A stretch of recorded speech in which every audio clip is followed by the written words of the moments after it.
नमस्कार मेरे प्रिय भाइयों बहनों।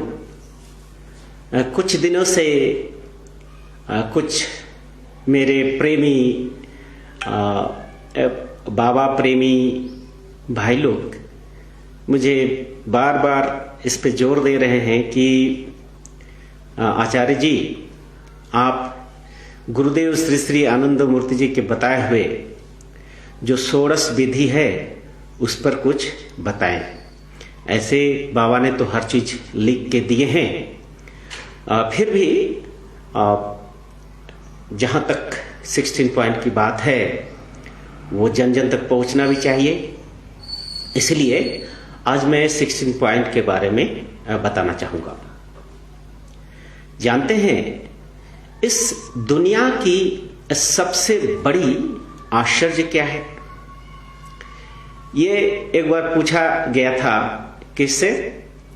युधिष्ठिर जी से। धर्मराज युधिष्ठिर से यक्ष ने पूछा था कि भाई दुनिया का सबसे बड़ा आश्चर्य क्या है? तो आश्चर्य उन्होंने बताया था कि इंसान क्या करते हैं, जब मर जाते हैं तो स्मशान पहुंचा देते हैं डेड बॉडी को, मृत शव को। शव यात्रा करते वक्त इंसान वो भूल जाता है कि जिस शव को मैं ले जा रहा हूं यही मेरे भी साथ में होने वाला है, किंतु सब जानकर भी ये नहीं मानता है। वो सोचता है कि वो अमर हो गया है। ये दुनिया का सबसे बड़ा आश्चर्य है। मैं उन बातों को नहीं कह रहा हूं। मेरे लिए सबसे बड़ा आश्चर्य क्या जानते हैं? हर इंसान दूसरों को सुधारना चाहता है लेकिन खुद नहीं सुधारना चाहता। ये दुनिया का सबसे बड़ी आश्चर्य है। गुरुदेव श्री श्री आनंद मूर्ति जी कहते हैं कि त्रुटि बिच्युति मनुष्य छे ताई तो अनु बोलिया छे जीव के। वो अपने प्रभास गीत में कहते हैं त्रुटि और विच्युति। अच्छा, हर इंसान में मेरिट्स एंड डीमेरिट्स है और मेरिट्स और डीमेरिट्स को लेके ही मनुष्य है। मनुष्य में अगर डीमेरिट्स नहीं हो तो और सिर्फ मेरिट्स हो तो वो मनुष्य नहीं है, वो देवता कहलाएंगे। और इसमें सिर्फ डीमेरिट्स हो और मेरिट्स नहीं हो तो भी वो मनुष्य नहीं कहलाएंगे। इसलिए पूर्णता अपूर्णता, मेरिट्स एंड डीमेरिट्स, अच्छाई और बुराई, ये दोनों मिलकर ही मनुष्य का जीवन है। कोई इससे भाग नहीं सकता। दुर्भाग्य ये है, हास्यकर विषय ये है कि हर इंसान दूसरे के बुराइयों को देखते हैं और अपना बुराई कोई देखते भी नहीं है और सुधारने का कोशिश भी नहीं करते हैं। कोई कहता है भाई तुम अहंकारी हो, लेकिन जो अहंकारी कहते हैं किसी और को, वो अपने अंदर गिरेबान में कभी झांक के नहीं देखते कि वो कितने बड़े अहंकार है। क्योंकि अहंकार हर जीवों का स्वाभाविक ये वृत्ति है, ये रहेगा ही। अहंकार मुक्त कोई नहीं है, ईर्ष्या मुक्त कोई नहीं है, घृणा मुक्त कोई नहीं है, लोभ काम वासना इससे मुक्त कोई नहीं है। जीव है तो अष्टपाश षड रिपु ये रहेंगे। अष्टपाश षड रिपु ही तो मनुष्य का बंधन का कारण होता है और दुख का कारण होता है। और यही कारण है कि सदियों से ऋषि मुनि क्या कहते आए हैं? असदो मां सतगमयो, असत्य से सत्य की ओर ले चलो। तमशो मां ज्योतिर्गमयो, अंधकार से प्रकाश की ओर ले चलो। मृत्युर मां अमृत गमयो, ये दुनिया तो नश्वर है, ये तो परिवर्तनशील है। जीवन है तो मृत्यु होगी, मृत्यु होगी तो फिर पुनर्जन्म होगी। ये तो ध्रुव सत्य है इस दुनिया के लिए। क्योंकि ये संसार का नाम ही है संश्रियते तीर्थ संसार। संश्रियते सड़कना, जो सड़क रहा है। बाबा ने एक जगह बताया है कि देखो जी, मैं सड़क बोलता हूं, सड़क नहीं बोलता हूं, तो लोग सोचते होंगे कि बाबा को हिंदी नहीं आती है, बाबा सड़क को सड़क बोलते हैं।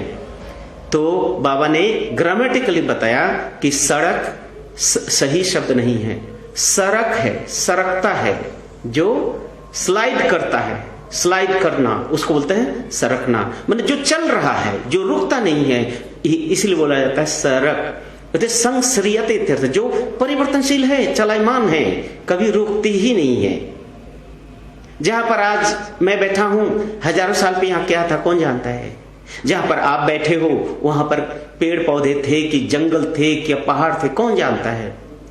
तो ये पहले जो था आज नहीं है, आज जो है भविष्य में नहीं रहेगा, ये परिवर्तनशील है। इसी परिवर्तनशीलता को ही कहा जाता है संसरियते इत्यर्थ, संसार परिवर्तन होता है। उसी तरह से मनुष्य कोई भी ना अच्छा होता है ना ही बुरा होता है। जन्म से कोई भी ना अच्छा होता है ना बुरा होता है, क्योंकि हर इंसान जन्म से पशुवत होता है। किंतु धीरे धीरे धीरे धीरे धीरे धीरे धीरे धीरे धीरे उनमें शिक्षा, दीक्षा, संस्कार उपजता, उसी का अनुसार वो धीरे धीरे उनके व्यक्तित्व का निर्माण होता है। कोई भी इंसान को दुनिया में अगर आप परमानेंटली गलत सोच लेते हैं कि ये इंसान गलत है, ये तो अमुक दिन चोरी किया था, एक चोर है, अगर चोर का स्टाम्प उसके शरीर पर लगा देते हैं, किसी को अगर चरित्रहीनता का स्टाम्प लगा देते हैं परमानेंटली, क्योंकि कुछ तो परमानेंट नहीं है। यहां अंगुलीमाल अहिंसक बन गए थे, भयंकर डाकू अंगुली अहिंसक बन गए थे, रत्नाकर दस्यु वाल्मीकि बन गए, कालीचरण बंदोपाध्याय बंगाल का सबसे बड़ा डाकू वो कालिकानंद अवधूत बन गए। तो हर जीवन में परिवर्तन का, ट्रांसफॉर्मेशन का मौका रहता है। मनुष्य में जब भी पशु वृत्तियां अष्टपाश षड्रिपु डोमिनेंट रहता है, वो पशुवत हो जाता है। जब ही अष्टपाश षड्रिपु से मुक्त होता है, धीरे धीरे वो अच्छा मनुष्य बनता है, अच्छा मनुष्य देवत्व और लास्ट में वो ईश्वरत्व प्राप्त करता है। तो ये ट्रांसफॉर्मेशन है।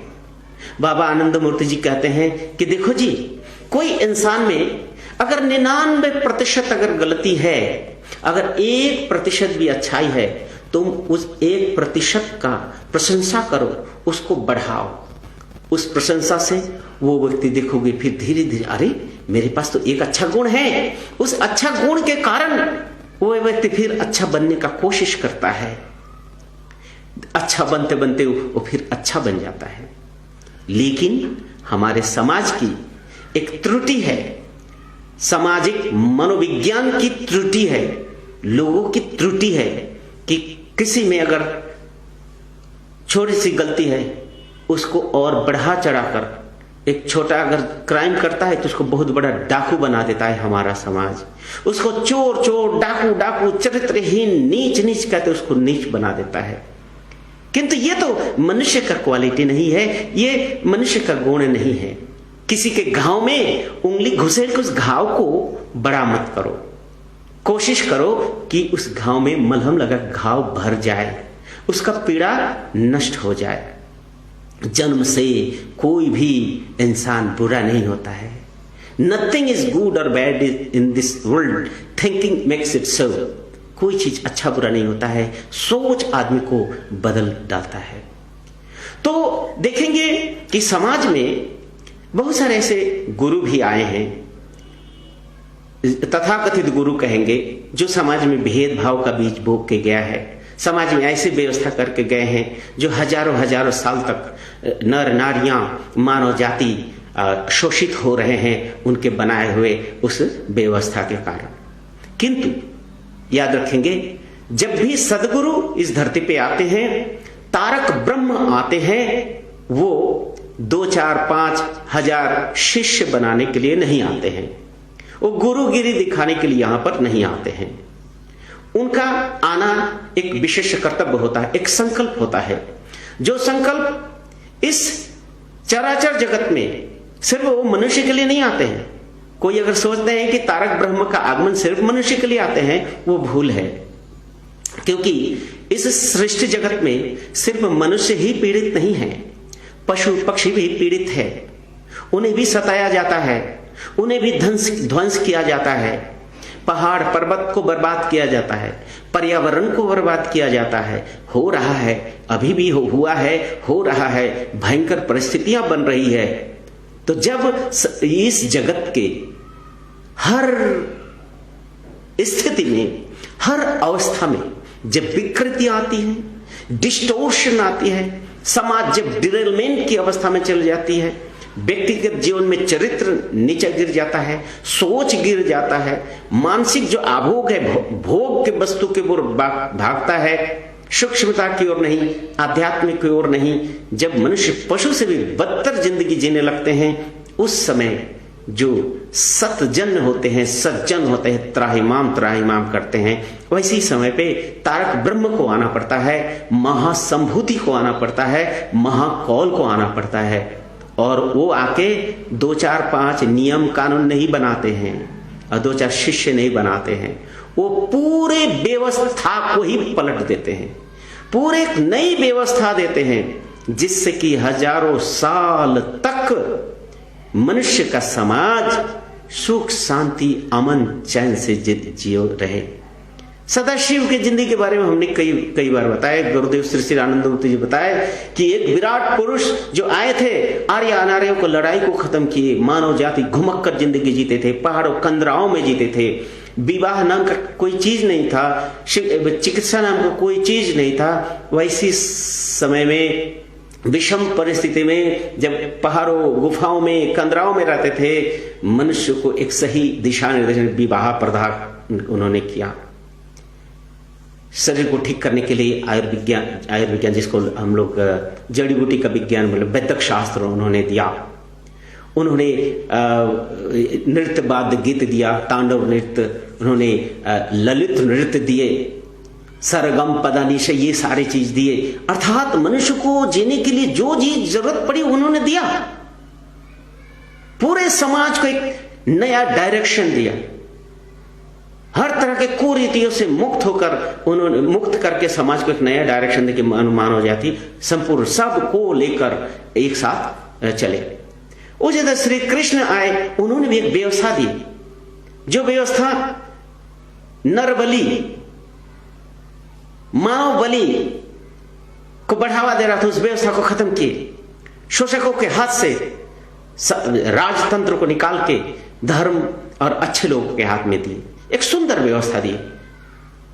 श्री कृष्ण भगवान का जो गीता है वो एक ऐसा दर्शन है जो मानव जाति को युग युग तक दिशा निर्देश करती रहेगी।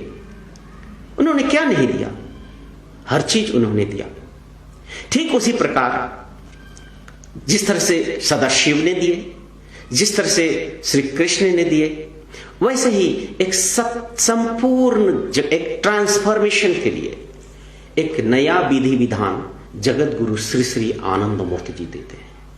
आनंद मूर्ति जी कहते हैं कि man making is my mission, मनुष्य बनाना ही मेरा मिशन है, मेरा एकमात्र संकल्प है कि मनुष्य बने। Transforming human being into divine being is my goal. मनुष्य को देवता बनाना ही हमारा लक्ष्य है। Inner transformation, self transformation leads toward social transformation. व्यक्ति परिवर्तन से समाज परिवर्तन होता है।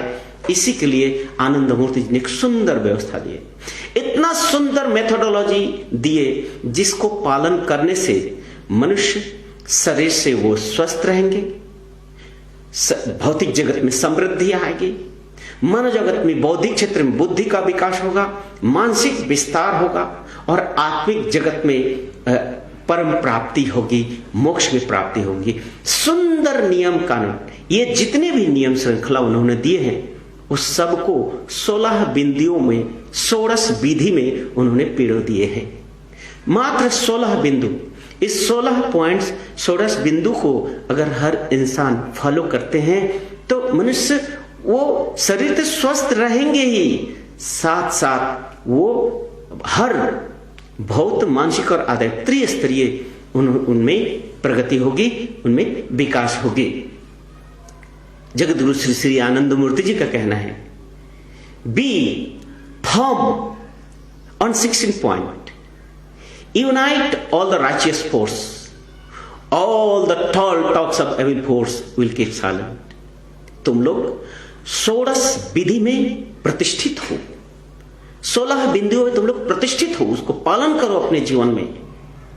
और जितने भी शुभ शक्तियां हैं, नैतिक शक्तियां हैं, राइचियस फोर्स है, unite all the righteous force. देखना अशुभ शक्ति कितना भी अट्टहास क्यों ना करे, वो शांत हो जाएगी। एविल फोर्स कितना भी प्रबल क्यों ना हो, वो शांत हो जाएंगे, क्योंकि ये 16 पॉइंट ये तुम्हारा सुरक्षा कवच है। जिस तरह से दानवीर कर्ण को एक कवच मिला था, सुरक्षा कवच, वैसे ही भगवान आनंद मूर्ति जी ने, जगत गुरु श्री श्री आनंद मूर्ति जी ने संपूर्ण मानव जाति, संपूर्ण जगत के कल्याण के लिए 16 विधि दिए हैं। ये एक सुरक्षा कवच है। जैसे आज कोरोना काल में हम लोग को क्या है, हाथ धो, पैर धो, मुंह धो, ये करो, वो करो, सैनिटाइज करो, क्या ये व्यवस्था जगत गुरु श्री श्री आनंद मूर्ति जी ने आनंद मार्गों के लिए ये हाथ धोना, पैर धोना एक नई चीज नहीं है। क्योंकि आनंद मूर्ति जी भारत में जब इमरजेंसी डिक्लेयर किया, इमरजेंसी में जब इंदिरा गांधी ने आनंद मूर्ति जी को जेल में डाल दिया, आनंद मार्ग पर टॉर्चर किया, उससे पहले ही आनंद मूर्ति जी ने ये 16 विधि दे दिए थे। क्यों? वो जानते थे कि हमारे भक्त लोग हमारे अनुपस्थिति में असहाय महसूस करेंगे, किंतु अगर ये 16 पॉइंट फॉलो करेंगे तो इंदिरा गांधी क्यों, कोई भी पावर क्यों, कोई भी ताकत आनंद मार्गियों का अर्थात उनके भक्तों का बाल भी बाका नहीं कर सकते हैं। इतना सुंदर एक सुरक्षा कवच ये दिए हैं। यहां पर मैं कहना चाहूंगा, ये जो 16 विधि सिर्फ आनंद मार्गियों के लिए नहीं है, ये 16 विधि संपूर्ण मानव जगत, संपूर्ण सृष्टि जगत के लिए है। विशेषकर मनुष्य के लिए, जो मनुष्य तमसा से पूर्णता की ओर जाना चाहते हैं, जो असंपूर्णता से पूर्णता को प्राप्त करना चाहते हैं, जो पूर्णत्व प्राप्त, ब्रह्मत्व प्राप्त करना चाहते हैं, जो जीवन में परम पद की प्राप्ति की इच्छा रखते हैं, ऐसे व्यक्ति के लिए 16 विधि बहुत ही इंपॉर्टेंट है। अब आइए एक एक बिंदु को लेकर हम थोड़ा सा सिनॉप्सिस देने का कोशिश करेंगे। बहुत लंबी है ये एपिसोड, फिर भी मैं कोशिश करूंगा। जैसे शरीर है, शरीर को उन्नति के लिए उन्होंने क्या पॉइंट दिया, मन के उन्नति विधान के लिए क्या दिया, फिर आत्मिक उन्नति के लिए किन किन बिंदुओं को उन्होंने, किन किन बिंदुओं पर ध्यान दिए हैं अभ्यास करने के लिए। सबसे पहला है use up water after urination. पेशाब करने के बाद, मूत्र त्याग करने के बाद पानी का व्यवहार करना। आप समाज में देखेंगे एक वर्ग है, एक कम्युनिटी है, जो लोग पेशाब के बाद पानी यूज करते हैं। जैसे आप शौच क्रिया करते हैं सुबह, किस लिए शौच क्रिया करते हैं? क्योंकि वो आपके शरीर का एक्सक्रेटा है, वो दुर्गंध युक्त होता है, वो उसको धो डालते हैं। नहीं धोएंगे तो आपको कई बीमारियों का कारण बनेगा। ठीक उसी प्रकार जिस तरह से लेट्रिन एक्सक्रेटा है, उसी तरह से ये पेशाब भी, मूत्र भी एक टॉक्सिन युक्त एक एक्सक्रेटा है, जो शरीर में अगर रह जाए तो बहुत बीमारियों का कारण बनता है। इसीलिए देखेंगे कि मनुष्य जब यूरिन पास करते हैं तो कुछ ना कुछ जो मूत्र का बूंद जो है अंदर में मूत्र नली में रह जाता है, वो नहीं निकल पाता है। तो होता क्या है, पानी का व्यवहार क्यों? तो पहले तो शौच करेंगे, उसको माने पानी से धो डालेंगे, यूरिनरी ऑर्गन को, जेनिटल को बढ़िया से धोएंगे पानी से, पेशाब करने के बाद। और ठंडा पानी ज्यों ही मूत्र नली पे पड़ता है तो अंदर में जो भी मूत्र जमा होता है वो ठंड से स्किन सिकुड़ जाने के कारण वो निकल जाता है। इसीलिए संपूर्ण सर्वात्मक शौच के लिए पेशाब करने के बाद भी पानी का व्यवहार करना अति आवश्यक है। लेकिन बहुत जगह ऐसा देखा गया है कि पानी अगर नहीं है तो वो लोग मिट्टी से टच करते हैं, एक माने फॉर्मेलिटी निभाते हैं, जो कि हाइजीनिक नहीं है। वो हाइजीनिक कभी नहीं है, उसके पीछे कोई विज्ञान नहीं है। पानी यूज करने के पहले विज्ञान यही है कि पानी डालने से साफ होता है और साथ ही साथ जो गंदगी है वो निकल जाता है, सिकुड़ जाने के कारण वो गंदगी निकल जाती है। इसीलिए अब मान लीजिए अचानक ऐसे जगह पे गए जहां पर आपको मूत्र त्याग करने की जरूरत पड़ी, तो आप क्या करेंगे? तो आप एक शौच मंजूषा छोटा सा आप बोतल रखेंगे तो उसमें पानी भर लें। जब भी आप जरूरत हो कहीं भी जाके उस पानी से आप यूज करो, फिर आप पानी भर लो। वो तो पोर्टेबल है, पॉकेट में डाल सकते, कहीं डाल सकते, बड़ा बोतल लेने की आपको जरूरत नहीं है। सब जगह आपका टॉयलेट बाथरूम तो मिलेंगे नहीं। इसलिए ये एक पॉइंट है शौच क्रिया का, माने शौच जो होता है, क्लीनलीनेस एक बहुत इंपॉर्टेंट चीज है हर इंसान के लिए, साधक हो या नॉन साधक हो, साधना करे, आध्यात्मिक पथ पर चले या ना चले, शौच क्रिया बहुत महत्वपूर्ण अंग है। तो ये शौच का एक पार्ट है कि आप पेशाब के बाद पानी का व्यवहार जरूर करें, जो कई रोगों से आपको मुक्ति दे सकता है। और ये जो पानी का यूज करना मनुष्य भूल जाते हैं, इसलिए इसको हैबिट में डालना होगा, शौच मंजूषा को साथ रखना होगा, कैरी करना होगा। तो एक हैबिट में पड़ जाएगा तो फिर कभी भी आप उससे भूलेंगे नहीं और आप शौच क्रिया में आपको सुविधा होगी। अब आइए दूसरी बात, दूसरा पॉइंट क्या है? Male should pull back the foreskin of the urinary organ. It should be either natural, artificial or operated. Second point क्या है कि मूत्र, जो हमारे मूत्र नली है, जेनिटल ऑर्गन है, वो जनरली वो कवर्ड रहता है, स्किन कवर्ड रहता है। वो कवर्ड होने के कारण क्या होता है, उसके अंदर में बहुत सारा डेड सेल्स जमा हो जाते हैं। डेड सेल्स जमा हो जाने के कारण क्या होता है, उसमें खुजली होती है। इसलिए खुजली होने के कारण कामुकता बढ़ती है और एट द सेम टाइम वो कई प्रकार के सेक्सुअल डिजीज को जन्म देता है। इसीलिए यहां भगवान श्री सच्चिदानंद मूर्ति जी क्या बोलते हैं कि हर इंसान को वो जो स्किन है, स्किन को पीछे खींच लें, पीछे खींचकर उसको साफ करें। तो हमेशा पीछे खींच के रखने से तो बहुतों को खींचने में दिक्कत होती है, तो उसको धीरे धीरे अभ्यास करने से वो खींचा जाएगा। और नहीं तो एक माइल्ड ऑपरेशन करके उसको स्किन को काट के पीछे कर दें। इससे क्या होगा कि बहुत सारे जो सेक्सुअल डिजीज हैं उस डिजीज से आप बच सकते हैं। लेकिन बहुत लोग सोचते हैं कि अरे भाई ये तो दूसरे मजहब के लोग हैं, इसमें मजहब नहीं है मेरे भाई, ये तो विज्ञान है। ये जो गंदगी जमा होना, सब जानता है कि गंदगी कहां जमा होता है, मूत्र नली में, मूत्र नल के बाहर में। तो इसीलिए इसको साफ सुथरा करके रखना ये कोई मजहबी चीज नहीं है, एक आपको शौच क्रिया का एक अंग है।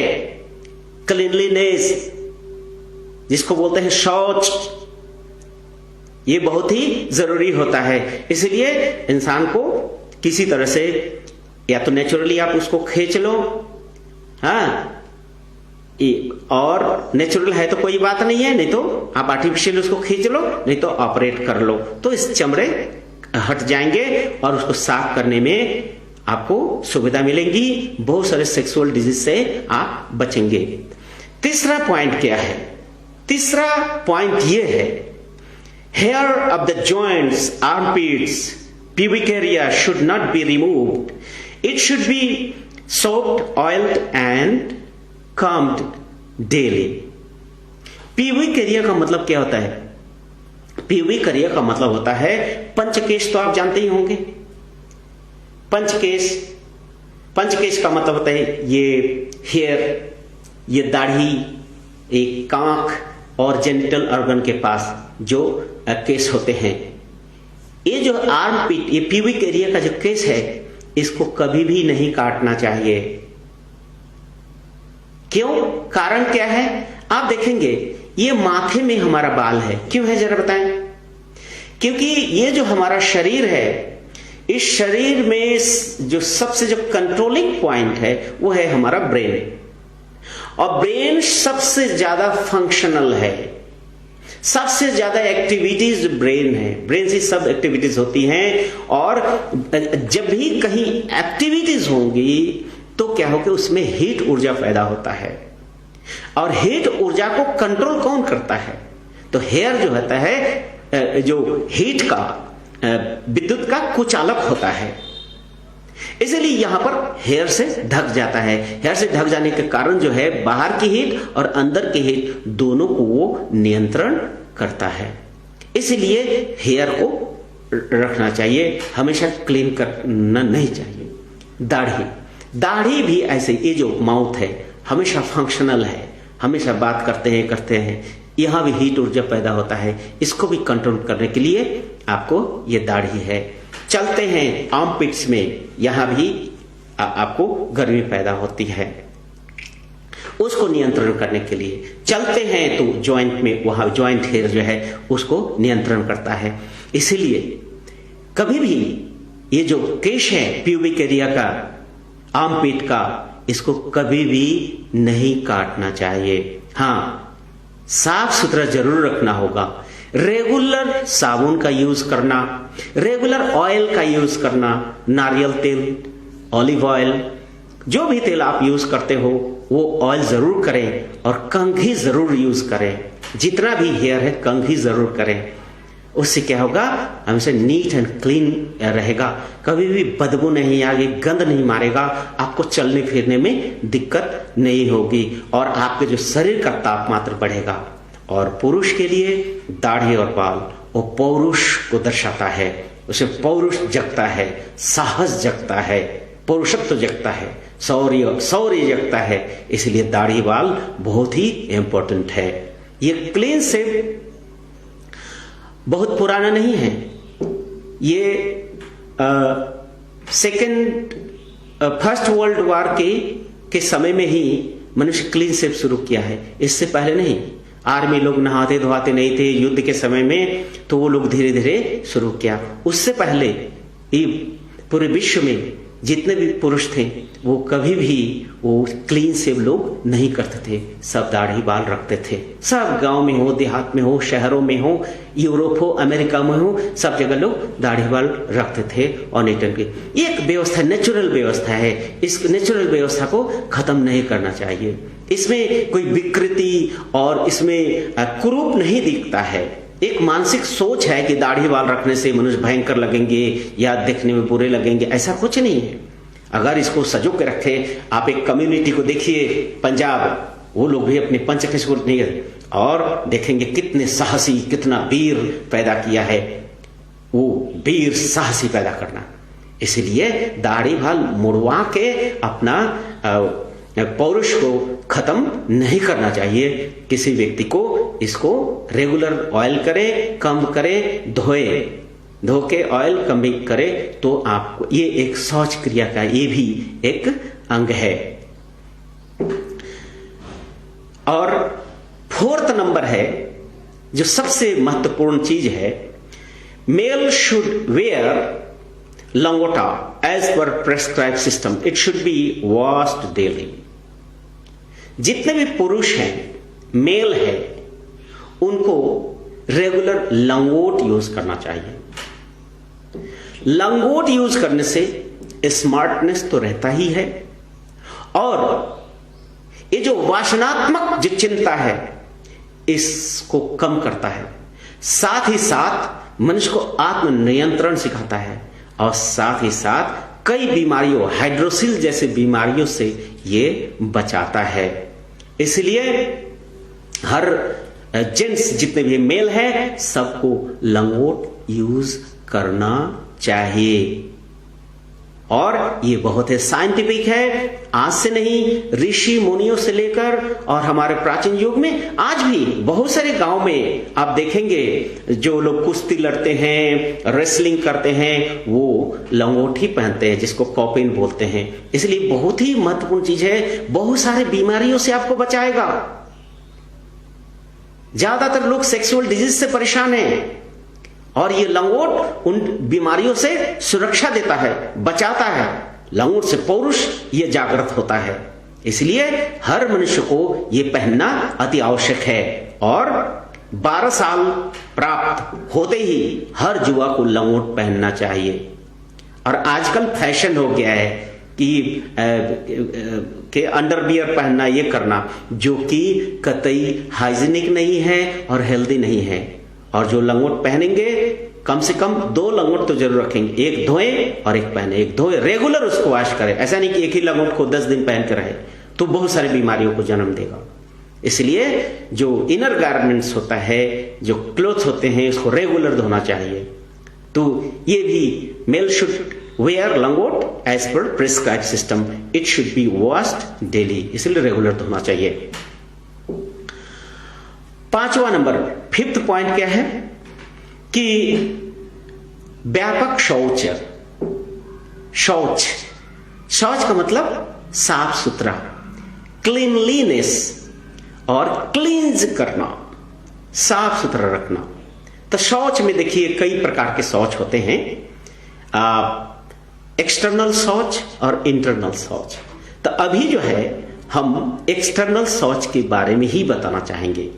बाहरी, इस शरीर का बाहरी शौच और कैसे कैसे कर सकते हैं। तो व्यापक माने पूर्ण, व्यापक माने विस्तृत रूप में साफ कैसे करेंगे।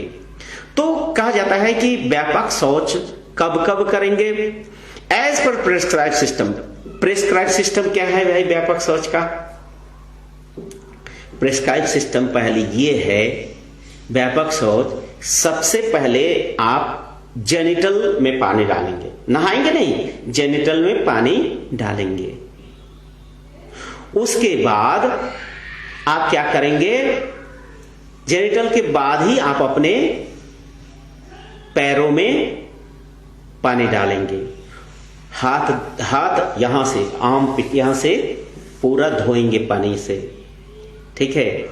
और मुंह में पूरा पानी भर लेंगे, आंखों को खोल डालेंगे, खोल के 10 से 12 बार ऐसे ऐसे पानी को फ्लैश छींटा लगाएंगे। 10 से 12 बार, 12 से कम नहीं होना चाहिए, उससे ज्यादा हो जाए तो कोई दिक्कत नहीं है। एक छोटी सी घटना है, एक बार हमारे गुरुदेव श्री श्री आनंद मूर्ति जी, वो तो लोगों को अपने आचरण से ही सिखाते थे, तो वो व्यापक शौच करते वक्त पानी का छींटा लगा रहे हैं। तो देख रहे हैं कि 12, 14, 15, 20, 25 बार हो गया। तो फिर वो जो सन्यासी दादाजी, उनके मन में हुआ, अरे ये बाबा हम लोग को 12 बार बोले, ये बाबा तो 25 बार कर लिया। तो बाबा को बाद में पूछा, बाबा आप बहुत बार व्यापक शौच किए। तब बाबा मुस्कुरा के बोलते हैं, देखो मैंने तो मिनिमम दिया तुम्हें, मिनिमम इसीलिए दिया कि उतना तुम्हें करना ही होगा, और मान लो 12 से 1-2 बार छूट गया तो इसीलिए 2, 4, 5, 10 बार ज्यादा कर लो तो क्या नुकसान है, कोई नुकसान नहीं होगा। इसलिए हमने तुम लोग को मिनिमम 12 बार दिए हैं, लेकिन उससे ज्यादा करोगे तो नुकसान नहीं होगा। व्यापक शौच से फायदा, आजकल मोबाइल यूज करते हैं, रेडिएशन बहुत होता है। व्यापक शौच करेंगे, रेगुलर अगर पानी का छींटा लगाएंगे, दिन में कम से कम 4 बार। जैसे भोजन के पहले, आप बाहर कहीं घूमने गए, वहां जब आएंगे तब, भोजन के पहले और ध्यान के पहले, सोने के पहले अगर व्यापक शौच करेंगे तो आंखों की रोशनी मेंटेन रहेगी। आंखों की रोशनी मेंटेन रहेगी। उसी के साथ साथ उतना ही नहीं, आपको कई प्रकार के बीमारियों से आपको मुक्ति देगी। जैसे अनिद्रा, बहुत लोगों को नींद नहीं आती है, लेकिन रेगुलर जो व्यापक सोच करेंगे तो जिस तरह से मैंने बताया, फिर ये जो हाथ को है, भीगा हुआ हाथ को आपके पीछे बैक में टच करेंगे, इस जॉइंट में ऐसे हाथ करेंगे, कानों को टच करेंगे, तो ऐसा लगेगा कि आप स्नान कर लिए हैं। व्यापक सोच इसीलिए बुलाया गया कि हर इंसान बार बार स्नान तो नहीं कर सकते, लेकिन व्यापक सोच करना बहुत ही इजी हो जाता है। तो व्यापक सोच करने से क्या फायदा है? आपको अनिद्रा रोग से मुक्ति मिलेगी, स्नायु तंतु कूल रहेगा, अध्ययन में आपको सुविधा मिलेगी, हर तरह के मेंटल वर्क करने में आपको सुविधा होगी, टेंशन एंजाइटी ऑटोमेटिकली मनुष्य के दिमाग से खत्म हो जाएगा। तो ये व्यापक सोच सिर्फ फिजिकल नहीं है, ये मन और ब्रेन ये सबको कूल रखता है।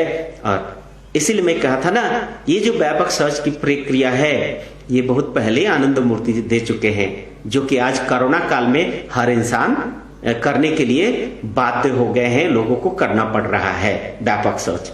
तो और आनंद मार्गी लोग, जो आनंद मार्ग के बाबा के भक्त हैं, ये लोग बहुत पहले से ही कर रहे हैं इस चीज को। इसलिए इस रूटीन में ढलने के लिए आनंद मार्गियों को बहुत ज्यादा दिक्कत नहीं हुई है। पूरे कोरोना के पीरियड में आनंद मार्गियों को विशेष कोई दिक्कत नहीं हुआ है, क्योंकि लोग तो गलत कामों में अपना समय व्यतीत थे, लेकिन आनंद मार्गी लोग अध्ययन और ध्यान में ज्यादातर समय गुजारे हैं। ये बहुत ही एक सुंदर व्यवस्था है। इसे मनुष्य में एक वैज्ञानिक पद्धति है, इसको फॉलो करने से आपका physical, mental and spiritual benefit होगा। तो व्यापक सोच हो गया। 6 नंबर क्या है? 6 नंबर है as per prescribe system bathing. Bathing का मतलब होता है स्नान करना, पूर्ण स्नान। तो स्नान भाई कैसे करते हैं? तो देखेंगे जनरली लोग जाते ही पानी माथे में डाल लेते हैं या तो पैर में पानी डालते हैं, जो कि अनहाइजीनिक है। ये साइंटिफिक प्रोसेस नहीं है। कभी भी सीधा पानी में पैर में नहीं डालना चाहिए, नहीं माथे में डालना चाहिए, क्योंकि ये हमारा जो मनुष्य का जो शरीर है ना, बहुत ही नाजुक है और बहुत ही सेंसिटिव है। इसलिए क्या करना चाहिए, क्योंकि जब पानी डालते हैं तो अचानक ठंडा पड़ने से बॉडी में टेम्परेचर एबनॉर्मल हो जाता है। इसलिए क्या करना होगा, सबसे पहले स्नान करने के पहले नाभि में पानी आपको डालना होगा। ऐसे नाभि में पानी डालेंगे आप। नाभि क्यों? क्योंकि ये नाभि जो है ना, अग्नि तत्व का नियंत्रण बिंदु है। अग्नि तत्व का नियंत्रण यहां से होता है, डाइजेस्टिव सिस्टम यही है। तो यहां पर करने से पूरे शरीर का नेवल, मतलब पूरे शरीर का केंद्र है ये। तो यहां पर इसको ठंडा करने से पूरे शरीर पर ठंडा होता है। और नेवल पॉइंट पानी डालने के बाद फिर आप क्या करेंगे, पीछे बैक में पानी डालेंगे। बैक डालने के बाद ही तभी आप माथे पे ऐसे पानी डालेंगे जो पानी बह के रीढ़ होके आपके नीचे की स्पाइन तक चला जाए। ऐसे करके नीचे, सामने नहीं, बैक यहां माथे पे डालेंगे, वो पानी आपके बैक होके आपको मूलाधार चक्र में पहुंचे। ये हुआ। और खड़े खड़े नहीं, बैठ के नेवल में डालेंगे पानी, फिर पीछे डालेंगे, फिर माथे में, फिर पूरे शरीर में पानी डालें, बढ़िया से रगड़े। जैसे बहुत सारे लोग ऐसे पानी डाल दिए और बस कपड़ा से पोंछे, ऐसा नहीं। स्नान के समय बढ़िया से भीगे हुए कपड़े से रगड़ना चाहिए। रगड़ने से डेड सेल्स मर जाते हैं। जॉइंट्स को बहुत बढ़िया से मलना चाहिए और रेगुलर साबुन का प्रयोग करना चाहिए, डिटर्जेंट का प्रयोग करना चाहिए और बढ़िया से रगड़ के उसके बाद टॉवल से पोंछ लेने से ये पूर्ण स्नान होता है। तो स्नान जो है एक बार तो कंपलसरी है। व्यापक सोच तो है, आपको कम से कम 4 बार करना होगा दिन में, और उससे ज्यादा करें तो कोई नुकसान नहीं। भोजन के पहले, साधना के पहले। और स्नान क्या है, कम से कम 1 बार आपको करना होगा। अब गर्मियों के दिन में आप 2 बार कर सकते हैं और 4 बार। स्नान जितना करेंगे माथा उतना ही कूल रहेगा, बॉडी उतना ही कूल रहेगा, आपको ब्रेन फंक्शन में ज्यादा सुविधा होगी। तो स्नान की विधि जरूर समझ गए होंगे कि स्नान कैसे करना है। भूल से भी डायरेक्ट माथे पानी नहीं डालना है। पहले सबसे पहले नाभि, उसके बाद बैक, उसके बाद ये माथे पे पानी डाल के धीरे धीरे और उसके बाद पूरे शरीर पानी डाल के, साबुन डाल के बढ़िया से रगड़ के स्नान करना होगा। तो कम से कम एक बार तो करना ही है इंसान को। अब आइए 7th पॉइंट क्या है। अब तक शौच क्रिया ही रहा, 1 से लेकर आपको 6 तक शौच मतलब सफाई अभियान, अपने एक्सटर्नल शौच को कैसे करेंगे ये क्लियर हो गया। अब 7th पॉइंट है, अब आइए आहार। इस शरीर को जीने के लिए आहार की जरूरत होती है, फूड की जरूरत होती है, न्यूट्रिशन की जरूरत होती है। ये जो अन्नमय कोश है, इस कोश का रक्षा करने के लिए क्या जरूरत है? आपको अन्न की जरूरत है। इसलिए किस प्रकार का अन्न ग्रहण करेंगे ये स्पष्ट भाषा में कहा गया है कि जो मनुष्य है और मनुष्य जो आध्यात्मिक पथ पे चलना चाहते हैं, और चलना ही चाहिए संपूर्ण मनुष्य को, संपूर्ण मानव जाति को। और मनुष्य का शरीर बायोलॉजिकली जो है, फिजियोलॉजिकली मनुष्य का शरीर जो है हर्बीवोरस है, अर्थात शाकाहारी है। अर्थात मनुष्य को सात्विक आहार ग्रहण करना चाहिए। हर इंसान को सात्विक आहार ग्रहण करना चाहिए। सात्विक आहार के बारे में कई जगह हम लोग बताए हैं, मैं भी बताया हूं कि सात्विक आहार वो आहार है जो इजीली डाइजेस्टेबल हो, सुपाच्य हो, पच जाए और एब्जॉर्ब हो जाए शरीर में, और आपको हर प्रकार की न्यूट्रिशन सप्लाई करे। Vitamin, minerals, salt, carbohydrate, proteins and fat supply करे। तो सात्विक आहार ही संतुलित आहार है, सात्विक आहार ही परिमित आहार है। सात्विक आहार करने से ही मनुष्य का शरीर सुंदर रहेगा। लेकिन आहार का भी एक विधि है। आहार को आप अगर बार बार खाएंगे, दिन में अगर 10 बार खाएंगे, वो आपको शरीर को सूट नहीं करेगा और शरीर एक समय टायर्ड हो जाएगा, डाइजेस्टिव सिस्टम बिगड़ जाएगी। इसलिए बहुत सारी बीमारियां आएंगी, कब्ज, constipation, piles, fistula, high blood pressure, stone, बहुत सारे बीमारी होंगे। इसलिए सुपाच्य सात्विक आहार को ग्रहण करें, जो आहार आपके शरीर के लिए, आपके मन के लिए और आध्यात्मिक प्रगति के लिए उपयोगी हो, वो सात्विक आहार ग्रहण करें। दूसरा, भोजन जो है ना 4 बार से ज्यादा कभी नहीं करना चाहिए। 4 बार से ज्यादा भोजन करना लीवर पर अत्यधिक प्रेशर देना और इस शरीर पर अत्यधिक टॉर्चर देना हो जाता है। उससे कम हो जाए तो कोई दिक्कत नहीं है, लेकिन 4 बार से ज्यादा भोजन करना कभी भी हेल्दी नहीं होता है, क्योंकि भोजन का पचने का एक समय होता है, एक ड्यूरेशन होता है, 3 घंटा, 4 घंटा, 5 घंटा। तो अगर आप देखेंगे, मान लीजिए सुबह 8 बजे अगर आप ब्रेकफास्ट करते हैं, तो फिर 1 बजे आप करें तो 8, 5, 5 घंटा कम से कम आपको वो फूड पार्टिकल्स को हजम होने में लगता है। फिर 5 घंटे, 5 बजे हल्का सा कुछ आप ले सकते हैं, 5-6 बजे हल्का नाश्ता ले सकते हैं। फिर रात में उसके 5 घंटा के बाद 8-9 बजे आप कुछ भोजन करें। लेकिन याद रहे कि भोजन सुबह ठीक है, दोपहर ठीक है, रात वाला कम हो तो अच्छा है। सुबह का भोजन जो है, सुबह का जो नाश्ता है, वो कैसे करना चाहिए? राजकुमार जैसा करना चाहिए। यहाँ राजकुमार का मतलब क्या होता है भाई? राजकुमार नूडल्स, मैगी या पास्ता नहीं होता है। राजकुमार का मतलब होता है हर प्रकार का न्यूट्रिशन मिले, इजीली डाइजेस्टेबल हो और दिन भर काम करने के लिए एनर्जी मिले। उसमें आप दही ले सकते हैं, फ्रूट्स ले सकते हैं, स्प्राउट्स ले सकते हैं। ये सब लेने से पूरे दिन भर का एनर्जी मिलेगा आपको। फ्रूट्स, सलाद, स्प्राउट्स, दही, ये सब लेने से पूरे दिन भर का एनर्जी मिलेगा। एकदम राजकुमार का जैसा भोजन ले, नाश्ता करें। और दोपहर में हर प्रकार का आपको दाल, भात, सब्जी, मीठा, तीता जो लेना है आप ले। और रात में आप जो भोजन करेंगे ये दोपहर से कम आधा होना चाहिए और कम होना चाहिए। एक कहावत है ना, breakfast should be taken as a Prince.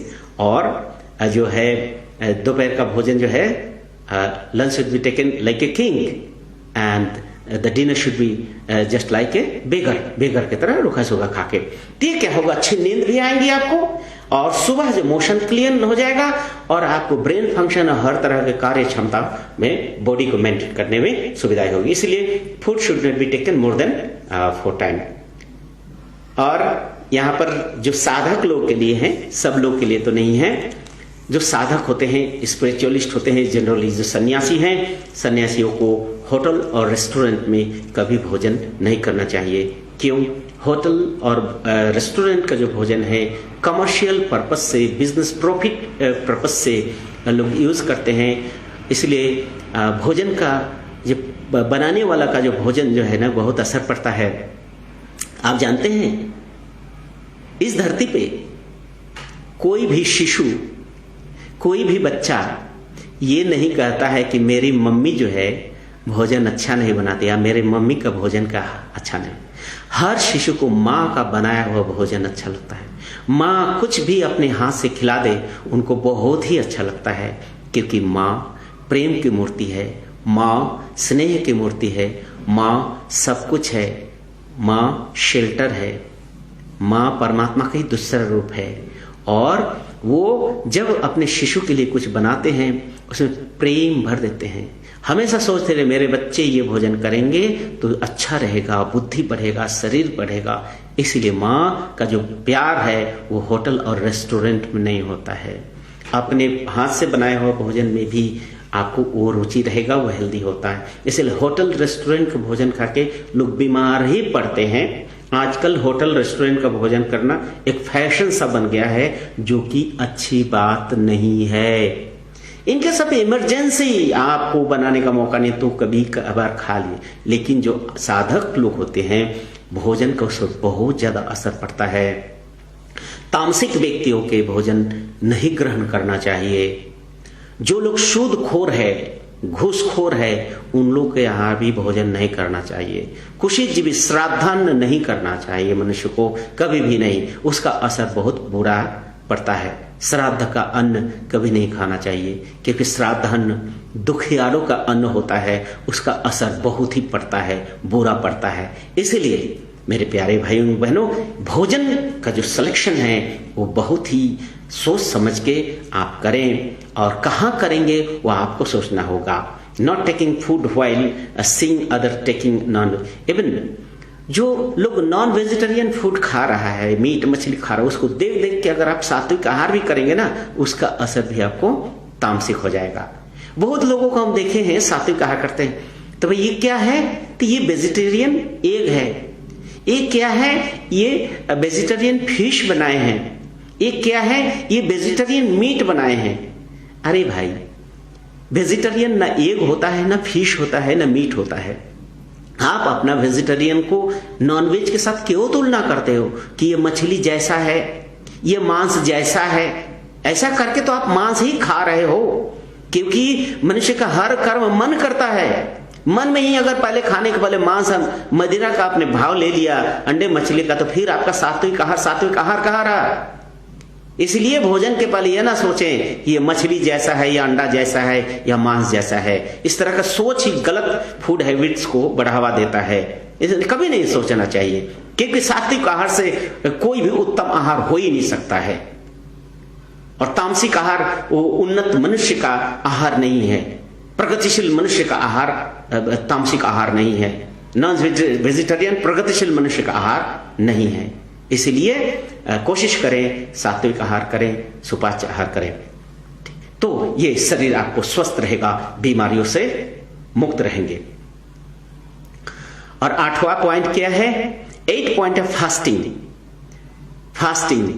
उपवास के बारे में कई एपिसोड में मैं बताया, लेकिन शॉर्ट में यह बताना चाहूंगा, उपवास एक सुंदर सा व्यवस्था है, जो व्यवस्था मनुष्य के शारीरिक, मानसिक और आत्मिक शौच कराता है, शरीर के गंदगी को दूर करता है, शरीर के अनडाइजेस्ट फूड पार्टिकल्स को डाइजेस्ट कर देता है, शरीर में एक्स्ट्रा जो कोलेस्ट्रॉल है, कोलेस्ट्रॉल को वो जलाता है। फास्टिंग का विधि से अंदर इंटेस्टाइनल क्लीनलीनेस होता है, शरीर के सर्वात्मक शौच होता है, एक एक कोशिकाएं साफ हो जाती हैं।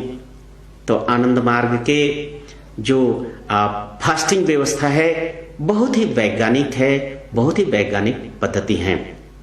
अब फास्टिंग के कुछ नियम है, जैसे गैस्ट्रिक अल्सर के रोगी फास्टिंग कैसे करेंगे भाई, जो डायबिटीज के रोगी वो कैसे फास्टिंग करेंगे। इसलिए स्वस्थ व्यक्ति के लिए फास्टिंग करने का अलग विधान है और अस्वस्थ व्यक्ति के लिए अलग विधान है। लो ब्लड प्रेशर वाले कैसे फास्टिंग करेंगे भाई, तो लो ब्लड प्रेशर वाले दूध या फल का रस लेके करेंगे। हाई ब्लड प्रेशर वाले कैसे करेंगे, हाई ब्लड प्रेशर वाले भी क्या करेंगे, आपको थोड़ा सा फल का रस वगैरह ले सकते हैं। किंतु जिनको गैस्ट्रिक अल्सर है तो वो कैसे उपवास करेंगे, गैस्ट्रिक अल्सर वाले भी फ्रूट जूस पे ही फास्टिंग करेंगे। डायबिटीज वाले नींबू पानी लेके फास्टिंग करेंगे। किन्हीं का डायबिटीज बहुत बढ़ गया है, अगर नींबू पानी से फास्टिंग करें उनके तुरंत वो कंट्रोल में आ जाएगा। इसलिए फास्टिंग बहुत ही उपयोगी है। आप लोग अब इस फास्टिंग के बारे में बहुत ज्यादा चर्चा नहीं करेंगे, हमारे यूट्यूब में चैनल है फास्टिंग के बारे में बहुत डिटेल्स बताए हैं, लेकिन फिर बताऊंगा कि ये फास्टिंग 2 एकादशी के समय में करना चाहिए। एकादशी एक बहुत ही अच्छा टाइम है जिस समय में चंद्रमा धरती के निकट आ जाती है। माने निकट मतलब उसका जो क्या बोलेंगे, थोड़ी सी नजदीकी आ जाती है, जिसके कारण ग्रेविटी बढ़ जाती है। देखेंगे समुद्र में पानी बढ़ जाता है, हाई टाइड आती है, नदियों में भी पानी बढ़ जाती है। तो हमारे शरीर में भी 75% पानी है और लिक्विड है, ये भी बढ़ जाते हैं उस प्रेशर से। तो उसी दिन उपवास करके और आनंद मार्ग की विधि के उपवास अगर ब्रेक करते हैं, नींबू पानी पी के बढ़िया से पेट को साफ करके, तब वो बहुत ही उपयोगी होता है। इस फास्टिंग पे जरूरत पड़ने पर फिर दोबारा और एक हम करेंगे। तो इतना ही है, 2 एकादशी बहुत जरूरी है। अब 9th जो पॉइंट है, अब देखिए यहां तक क्या रहा, स्नान हो गया, शौच हो गया, उसके बाद भोजन का तुरंत बाद क्या आया, फास्टिंग है। इसका मतलब नियमित फास्टिंग भी बड़े से बड़े बीमारियों को दूर करता है। फास्टिंग से कैंसर भी ठीक होता है, लेकिन फास्टिंग का वो तरकीब जो है, वो सिस्टम, वो सीखना चाहिए। इसलिए बहुत ही सिस्टमेटिक ढंग से आनंद मार्ग में फास्टिंग का व्यवस्था है। आनंद मार्ग के सन्यासी 4 उपवास करते हैं, और जो गृहस्थ लोग होते हैं, गृह अनुयायी होते हैं, जिसको आनंद मार्गी कहते हैं, उन लोग के लिए 2 उपवास कंपलसरी है। इससे क्या होगा, देखिए एक्सटर्नल सोच पहले हो गया 1 to 8, उसके बाद देखिए भोजन के द्वारा कैसे शुद्ध, तो सात्विक आहार करोगे तो शुद्ध भोजन करने से ये शरीर शुद्ध होगा, तो चित्त शुद्ध होगा। उसे फास्टिंग करने से भी शरीर शुद्ध होता है। और 9वां पॉइंट, 9th पॉइंट है साधना। साधना क्या है, साधना एक मेथोडोलॉजी है। कल ही मैंने लाइव में ये बताया था कि साधना जो है, साधना का मतलब ही होता है तंत्र और योग की साधना। तंत्र और योग सदाशिव ने दिए थे मानव जाति के त्रिस्तरीय उन्नति के लिए, इसलिए साधना करना ही होगा।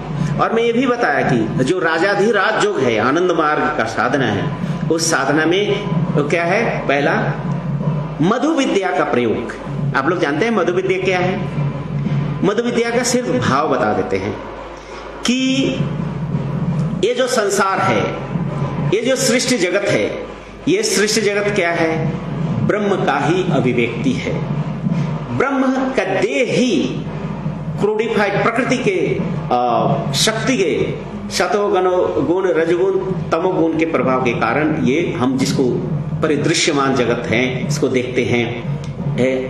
In fact this all are thought projection of the same cognitive faculty. उन्हीं वो परम सत्ता का ही चैतन्य स्वरूप है। इसलिए जो साधक हैं इसको जड़ जगत के रूप में नहीं देखते हैं। जो साधक देखते हैं क्या, वो चिन्मय रूप देखते हैं। ये तो ये उस परम ब्रह्म का ही तो रूप है। हर चीज में तो वही है, और हर चीज तो उस चिन्मय स्वरूप ही है, उन्हीं का ही तो अभिव्यक्ति, हर चीज में तो वही है। ये जो भाव है एस्क्राइबिंग ब्रह्महुड, खंड में अखंड की भावना, सीमित में असीम की भावना, ये जो भावना है इसी को कहते हैं क्या, ब्रह्म विद्या या मधु विद्या का प्रयोग हर चीज में। तो देखेंगे इस दुनिया में ना आपको कोई छोटा दिखेगा, ना कोई नीच दिखेगा, ना कोई ऊंच दिखेगा, ना कोई घृण दिखेगा, ना कोई अछूत दिखेगा, ये दुनिया सब कुछ दिखेगा। ये जो ब्रह्म विद्या का प्रयोग आनंद मार्ग के साधना का राजाधिराज योग का एक बहुत बड़ा अंग है। तो इसलिए हर चीज में ब्रह्म को, ब्रह्म भाव लेना, और जितने लेशंस आपने साधना के सीखे हैं कम से कम 2 बार तो जरूर करें, और सन्यासियों के लिए 4 टाइम करना होगा। और आसनास 2 टाइम ए डे, आसन को भी 2 टाइम करना होगा, सुबह और शाम को। और सर्वात्मक शौच, इंटरनल एंड एक्सटर्नल क्लीननेस, शरीर का शौच, मन का शौच, अपने बिस्तर का शौच, अपने कपड़े का शौच, और अपने सराउंडिंग्स का शौच, मन साफ सफाई, ये बहुत ही अति आवश्यक है। एक इंसान को एक पूर्ण मनुष्य बनने के लिए सफाई बहुत ही जरूरी होता है। और इस साधना में भी एक आता है तप। तप क्या है? तपह जिसको बोलते हैं, तपह का मतलब होता है यज्ञ। यज्ञ के माध्यम से ही मनुष्य तप करते हैं। तो यज्ञ क्या, पितृ यज्ञ हुआ, भूत यज्ञ हुआ, नृ यज्ञ हुआ, और इसी को बोलते हैं नारायण सेवा। पितृयज्ञ क्या है भाई? पितृ पुरुषों का सेवा करना। भूत यज्ञ क्या है? ये जो संपूर्ण सृष्टि जगत में ये जो पंचभूतात्मक ये जगत है, ये पंचभूतात्मक ये जगत का सेवा करना, ये पंचभूत का सेवा करना हुआ। और हम लोग अब तक समाज में छोटे से बड़े हो, यज्ञ का मतलब क्या सोचे? यज्ञ का मतलब होता है बहुत बड़ा पंडाल बनाना, हजारों हजारों लोगों को बुलाना, हजारों क्विंटल घी और गेहूं, जौ और तिल को अग्नि में आहुति हवन दान करना, यही अब तक हम लोग यज्ञ समझते थे। लेकिन यज्ञ का जो ट्रू स्पिरिट ये नहीं है कि अग्नि में तुम क्विंटल का क्विंटल घी और दाल चावल और गेहूं अन्न को जला के कार्बन डाइऑक्साइड पैदा करो। यज्ञ का मतलब होता है सेवा। तो किसका सेवा करना है भाई? जो हमारे पूर्व पुरुष हैं, जिन्होंने, ऋषि मुनियों ने हमारे लिए नए नए चीजों के इन्वेंशन किया, डिस्कवरी किया, जिसके लिए हमारा जीवन आज सुगम है, हमारा पथ बनाया, उन पितृ पुरुषों को याद करना, वो हो गया पितृयज्ञ।